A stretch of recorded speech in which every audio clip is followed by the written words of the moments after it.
بہرحال لیکن کیا کیا، بعد میں حکومت مد نظر ہو گئی، اور حکومت بنانے کے لیے اور حکومت چلانے کے لیے تو یقیناً فوج چاہیے ہوتی ہے، اور پھر باقاعدہ فوجی سلسلے ہو گئے اور فوجیوں میں کمانیں تقسیم ہوئیں، اور کہ بھائی یہ ایریا اس کا اور یہ لشکر اس کا اور یہ حصہ اس بندے کا، تو اس طرح کی صورت ہے، جبکہ رسول خدا کے زمانے میں یہ بالکل بھی اس طرح کی کوئی صورتحال نہیں تھی۔ اسی وقت طے کیا جاتا تھا، رسول خدا اسی وقت کسی کو کہتے تھے کہ آج تو کمانڈر ہے، بس علم اس کے ہاتھ میں دے دیا جاتا اور کہا جاتا کہ یار آپ کمانڈر ہیں، کوئی باقاعدہ نظام نہیں تھا۔ اور یہ دلیل ہے اس بات کی کہ جنگیں، لڑائیاں یہ دین کے پروگرام کا حصہ نہیں۔ تو فرماتے ہیں کہ ينفقون اموالهم فی سبیل اللہ، اور سبیل اللہ بہت ساری آیات میں اس کی وضاحت ہوئی ہے۔ سبیل اللہ یعنی جو اللہ نے فریم ورک آپ کو دیا ہے، جو اللہ نے راستہ دیا ہے، جو بھی ہے اپنی زندگی کا راستہ۔ آپ ایک فرد ہیں تو فردی زندگی، آپ اگر ایک گھرانہ ہے تو گھرانے کی زندگی کا اس نے فریم ورک دیا ہے کہ اس میں کس نے خرچ کرنا ہے، کتنا خرچ کرنا ہے، کن کن پر خرچ کرنا ہے۔ اگر ایک معاشرے میں رہتے ہیں تو اس کا خدا کریم نے ایک صراط بتا دیا، ایک سبیل بتا دیا ہے کہ یہ طریقہ ہے اپنے معاشرے میں رہنے کا، اپنے ہمسایوں کے ساتھ کس طرح کرنا ہے، کتنا ان پہ خرچ کرنا ہے، کتنے اپنے جو نادار لوگ ہیں، مستحق لوگ ہیں، ان پہ کتنا خرچ کرنا ہے، اور یہ ساری چیزیں بہت واضح ہیں۔ یہ سارا سبیل اللہ ہے۔ جب یہ کرتے ہیں خرچ، ثم لا یتبعون ما انفقوا منا ولا اذن، اس کے بعد جب انسان دے بیٹھتا ہے نا کچھ یا خرچ کرتا ہے تو اس میں دو صورتحالیں پیش آتی ہیں۔ اب یہاں جو معنی کیا ہے وہ تم آپ لوگ کیونکہ پڑھتے رہتے ہیں تو آپ کو پتہ ہوگا کہ من کا معنی احسان کیا ہے، کہ احسان جتانا، یعنی کہنا کہ ہاں بھائی ہم ہی تو ہیں آپ کو دے رہے، ہم ہی تو آپ کو سپورٹ کر رہے ہیں۔ ہاں، یا یہ ہے کہ اذیت دینا، تکلیف میں رکھنا، کہ دینا اور پھر مثال کے طور پر توہین آمیز رویہ رکھنا جس سے ان کو تکلیف ہو۔ لیکن ایک اور جو کہ من کے لحاظ سے منن سے ہے، اور قرآن میں یہ لفظ بہت دفعہ استعمال ہوا ہے، تو جو اس کا صحیح معنی بنتا ہے یہ کہتے ہیں اس اصلی چیز کو جو بغیر کسی زحمت کے یا اس کی اصلی ہوتی ہے، یعنی اس سے اوریجنیٹ ہوتی ہے، اس کے لیے کوئی خرچہ نہیں کرنا پڑتا، اس کے لیے کچھ آپ کو اضافی زحمت نہیں کرنی پڑتی، یہ اس کے ساتھ ہوتی ہے، یعنی وہ ایک چیز ہے تو اس کے ساتھ یہ بھی ہے، یہ اس کی اصلی چیز ہے، اس کو کہتے ہیں منن۔ اور یہ جو پہلے زمانے میں اس طرح کرتے تھے کہ ڈول کے ساتھ ایک اصلی رسی ہوتی تھی، ایک امدادی رسی ہوتی تھی، یعنی اس رسی کے اوپر جو ہے ایک اور چیز انہوں نے لپیٹی ہوتی تھی کہ اگر وہ ٹوٹ جائے اصلی تو اس کے ذریعے سے ڈول کو بچایا جا سکے، یا ڈول جو ہے وہ واپس ایک دفعہ لایا جا سکے۔ تو من کہتے ہیں وہ جو انسان اپنے اندر سے بغیر زحمت کے، بغیر خرچے کے، بغیر اس کے اس کو ملتا ہے، اور اس میں کوئی اس کو زحمت نہیں کرنی پڑتی، خود اس سے وہ چیز آتی ہے۔ اور اسی سے ہی بہت سارے الفاظ ہیں، بہت سارے الفاظ ہیں۔ منیہ موت کو کہتے ہیں، موت پر خرچہ نہیں ہوتا ہے، موت خود سے آتی ہے۔ منیہ، منی کا لفظ بھی ہے جو کہ اسی لفظ سے ہی ہے، یہ بھی کہ وہ بھی انسان کو کوئی زحمت کی نہیں، وہ انسان کے اندر سے ہی ایک اوریجنیٹ ہونے والی چیز ہے، جس میں کوئی خرچہ، کوئی چیز نہیں ہوتی ہے کہ کوئی انسان زحمت کرے یا کوئی اس پر بوجھ ہو یا اس طرح. اور بھی اسی طرح کے معنی.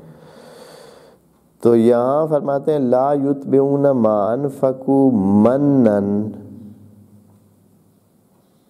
یا وہ جو من و سلوہ ہے، من و سلوہ بھی آپ نے سنا ہے نا.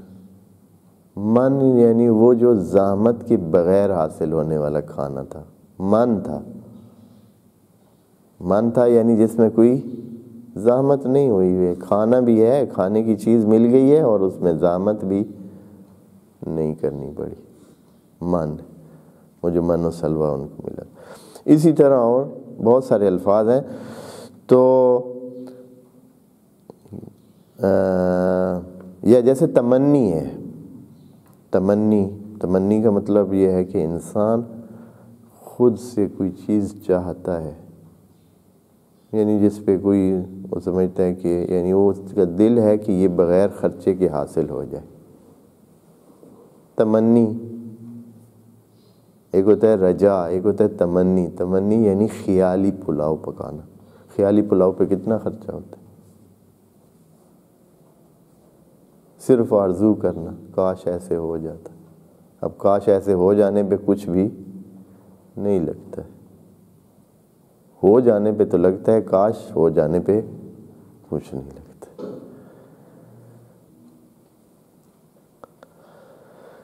تو یہاں کیا معنی کریں گے؟ لا یتبعون ما انفقوا منا، کہ جو انہوں نے انفاق کیا ہے اس کے بعد اس کے پیچھے نہیں چلاتے. یتبعون یعنی اس کے بعد اس کے ساتھ نہیں کرتے. ساتھ تو اس وقت وہ کچھ نہیں کہتے، کر دیتے ہیں، کر رہے ہیں، اچھائی کر رہے ہیں. پھر یہ ہے کہ اس کو اس کے بعد من نہیں کرتے، کوئی من اس کا پیچھے نہیں لے آتے. منن کوئی ایسی چیز جو کہ خود سے بنائی ہوئی ہو انہوں نے.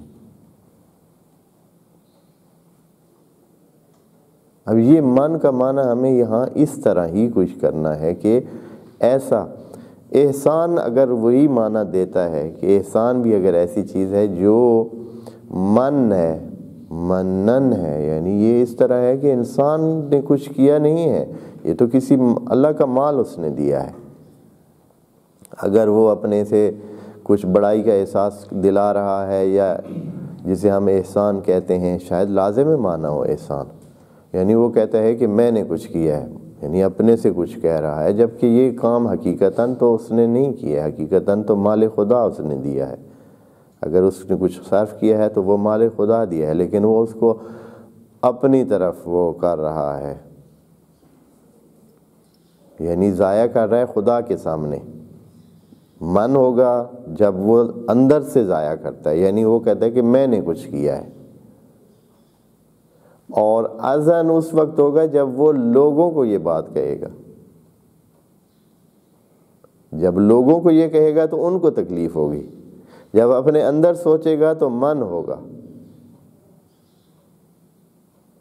جب اپنے اندر یہ سوچے گا کہ میں نے بڑا کام کیا ہے، واہ بھائی واہ، میں کتنے لوگوں کو یہ کر، ہاں کتنے لوگوں کو دے رہے ہیں، کتنے لوگوں کو ہیلپ کر رہے ہیں، مدد کر رہے ہیں. اگر یہ اس کے ذہن میں یہ چیز نہ ہو، یہ جو اپنے اندر سے وہ بنا رہا ہے، اپنے اندر ہی خود سے وہ کچھ اس طرح کا کر رہا ہے کہ تکبر کی صورت اس میں پیدا ہو رہی ہے اور اس کے اندر غرور سا پیدا ہو رہا ہے، یہ نہ ہو. اور دوسرا یہ ہے کہ اذیت بھی نہ ہو. یہ مفعول تو ذکر نہیں کیا یہاں، دیکھیں نا آپ نے، یہ جو من اور اذا ہے اس کا مفعول تو ذکر نہیں کیا. یہ من کس پر ہے یا اذا کس پر ہے؟ ہو سکتا ہے اصلا من کیا ہے، من جو ہے وہ لازم ہو، اور لگتا ہے ایسے کہ وہ لازم ہے، اس لیے وہ خود پر ہی ہے حمل سے. یعنی یہ ہے کہ وہ خود اپنے اندر بھی اس طرح کا احساس نہ کرے کہ میں نے کچھ کیا ہے. اس کو یہ ایک خدمت سمجھے یا ایک قسم کی اللہ کا دیا رزق ہے جو اس نے خرچ کیا ہے۔ ولا اذن، اور نہ ہی کسی اذیت کا باعث بنے۔ نہیں کہا ہے کہ کس کو اذیت نہ کرے، نہیں کہا ہے، یعنی اپنے اس کام سے، اپنے اس انفاق سے، اپنے اس خرچ کرنے سے ہو سکتا ہے کہ خرچ فی سبیل اللہ کر رہا ہے لیکن دوسرے کو تکلیف پہنچا رہا ہے، اس کی وجہ سے کتنے لوگ تکلیف میں۔ فی سبیل اللہ مثلاً وہ بنا رہا ہے کیا جی، فرض کریں کہ کوئی کنواں کھدوا رہا ہے، مثال کے طور پر فی سبیل اللہ کنواں نکال رہا ہے پانی تک آئے، اور اس کے نتیجہ یہ ہے کہ 100 گھر کے جو آس پاس کے گھر ہیں ان کا پانی خشک ہو رہا ہے۔ یہ اذیت ہے نا۔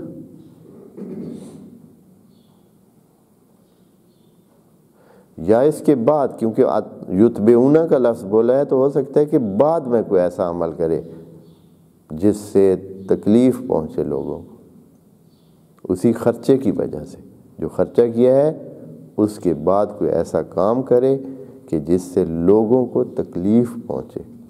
اذن یعنی اصلاً اذیت ہو، اب چاہے وہ کس کو ہو رہی ہے اذیت، یہ تو ذکر نہیں کیا کہ کس کو اذیت ہو رہی۔ ما انفقوا منن ولا اذن، لیکن اس کا سمپل معنی جو مفسرین نے کیا ہے وہ آپ دوستوں کو، من کا معنی احسان کیا ہے،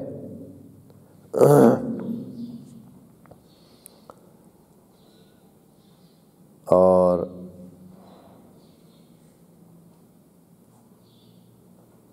اذا کا معنی کیا ہے کہ لوگوں کو ایذا پہنچانا۔ ولا اذن، نہ اس کے بعد اس میں کوئی من پیدا ہوتا ہے نہ ہی اذا۔ البتہ یہ توجہ اور بھی ابھی چاہیے، یہ قرآن میں یہ لفظ من کا بہت استعمال ہوا ہے، من، جیسے کہ لقد من اللہ علی المؤمنین اذ بعث فیہم رسولا، یہ خدا نے اپنی طرف سے یعنی من کیا ہے، منت لگائی ہے، یعنی بغیر اس کے استحقاق ہو، لوگوں کا استحقاق نہیں ہے، خدا نے خود سے یہ کام کیا ہے۔ یہ اللہ کی طرف سے ایک منت ہے، اللہ کی طرف سے ایک خود سے کیا جانے والا کام ہے۔ یہ نہیں کہ لوگوں کو کا تقاضا تھا یا لوگ چاہتے تھے یا لوگوں کا حق بنتا تھا، کسی قسم کی ایسی صورتحال نہیں ہے، بس یہ خود جو کچھ خدا کریم انسانوں کے حوالے سے کرتا ہے یا اپنی خلقت ہے وہ من ہی ہے، سارے کا سارا ہی من ہے۔ اس لحاظ سے احسان ایک لازم معنی بن جاتا ہے۔ دوست اگر سمجھتے ہیں لازم معنی کیا ہوتا ہے، یعنی جب یہ کام ہوتا ہے تو اس کے لازمہ یہ ہوتا ہے، مثلا آپ کو جب بغیر آپ کے چاہے کے اور بغیر آپ کے حق کے کوئی چیز آپ کو کوئی دیتا ہے تو یہ من اس کی طرف سے ہو گیا، اس کا لازم یہ ہے کہ یہ ساتھ ہی اس کا آپ پر احسان بھی ہو گیا، یعنی ایک اچھائی آپ پر اس نے کی ہے۔